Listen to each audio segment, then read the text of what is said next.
Shivnath express में महिला यात्री की 65 लाख की चोरी के मामले में रेलवे पुलिस को बड़ी सफलता मिली है। पुलिस ने 2 आरोपियों को गिरफ्तार किया है।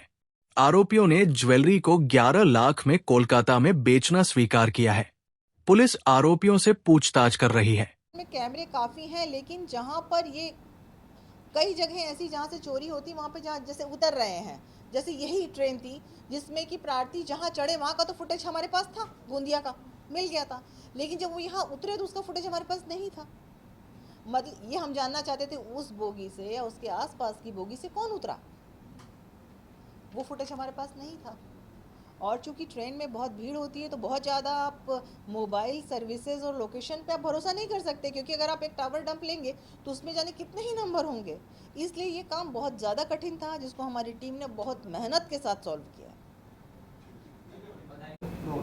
पिछले महीने की 3 और 4 तारीख की, मतलब पिछले महीने की 3 और 4 तारीख के मध्य अप्रैल में हिना पटेल गोंदिया से चढ़ी थी, प्रार्थियां हैं केस की। उनको रायपुर से फ़्लाइट पकड़नी थी।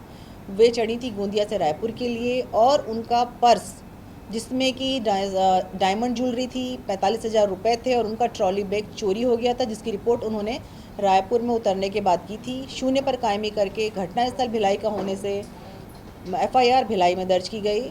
उसके बाद से हमारी साइबर की टीम ASI भोलानाथ मिश्रा के नेतृत्व में इस पर काम कर रही थी। इसमें सुपरविजन श्री हसन अख्तर उप पुलिस अधीक्षक का था, और इस टीम ने पूरा अच्छे मेहनत से काम किया। पूरा खंगाला, जितने CCTV फुटेज हो सकते हैं, जितना रिजर्वेशन के चार्ट हो सकते हैं, और बहुत मेहनत के बाद इन्होंने अब्दुल मन्नन जो एक आरोपी है उसको पकड़ा। उसके पास से कुछ पैसे बरामद हुए। फिर उसकी निशानदेही पे दूसरा आरोपी संतोष साव उर्फ अफरीदी पकड़ा गया। इसको अफरीदी के नाम से चोरों की दुनिया में इसका नाम जाना जाता है, नाम इसका संतोष साव है। उसने जब पकड़े जाने पर राउरकेला से हम उसको पकड़ के लाए हैं। SP राउरकेला और उनकी टीम का पूरा सहयोग हमको वहाँ पर मिला। उनके सहायता से इसको पकड़ा गया। इसने अपना पूरा अपराध स्वीकार किया। इसने अपनी जो डायमंड ज्वेलरी है उसको कोलकाता में बेचना बताया है, जिसके लिए आगे की विवेचना के लिए हम पुलिस रिमांड लेकर के टीम रवाना करेंगे। कितने आरोपी हैं? 2 आरोपी ही हैं ये, अभी 2 ही आरोपी हैं। जो बाकी घटनाएं हैं उसमें इनके अब्दुल मन्नन के और भी साथियों के इन्वॉल्वमेंट होने की आशंका है। हाँ, ट्रेन में ही करते हैं और ट्रेन में टिकट लेके चलते हैं।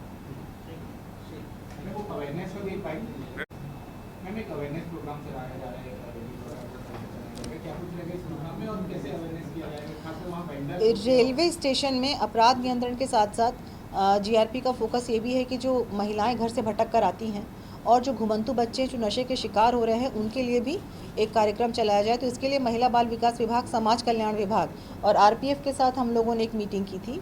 उसमें हम लोगों ने पुनः रेलवे स्टेशन में चाइल्ड हेल्पलाइन 1098 और महिला हेल्पलाइन 181 उसको एक ही जगह, एक ही स्थान पर शुरू करने के लिए प्लान किया है। और इसके लिए अवेयरनेस के लिए बैनर्स भी लगाए जाएंगे। और इसके लिए पहले चरण में रायपुर में 18 तारीख को रेलवे स्टेशन में एक अवेयरनेस प्रोग्राम होगा, जिसमें हम कुली हैं, जो वेंडर्स हैं, जो ऑटो चालक हैं, जितने भी काम करने वाले हैं रेलवे स्टेशन में, उन सब के साथ एक अवेयरनेस प्रोग्राम चलाएंगे, जिससे कि समझ में आ सके कि उन बच्चों को आइडेंटिफाई कैसे करना है। अगर कोई महिलाएं भटक के आ गई हैं तो उनको हेल्प कैसे करना है, ये रेलवे स्टेशन के कुली वेंडर्स को भी पता हो, जिससे कि पुलिस को उनकी सहायता मिल सके।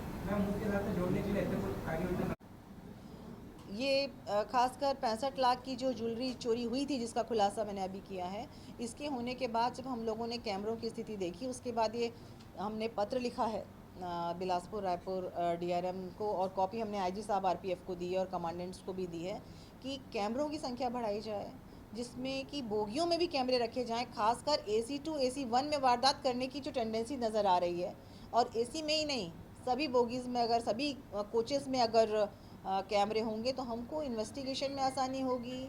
अपराध करने वाले के मन में एक भय होगा कि वो पहचाना जा सकता है, और अपराध भी नियंत्रित होगा और अपराध को पकड़ा भी जा सकेगा।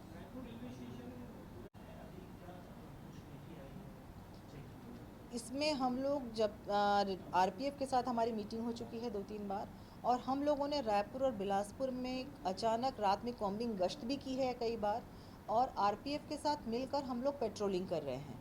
और अभी हम लोगों की आगे भी प्लानिंग है कि हम RPF के साथ प्लान करके मैसिव चेकिंग ट्रेन्स पे करेंगे। जैसे अभी जो किन्नर वाली बात आ रही है उसमें किन किन ट्रेन्स का है अभी हम उसमें पता करवा लेते हैं और एक मैसिव चेकिंग अभियान करेंगे। हमारी पूरी कोशिश है कि जितनी ट्रेन्स हैं उसमें आपराधिक गतिविधियां करने से लोग डरें, बदतमीज़ी, मारपीट, छेड़छाड़ करने से उनको भय हो, उनको ये लगे कि उनको तुरंत सज़ा मिल सकती है।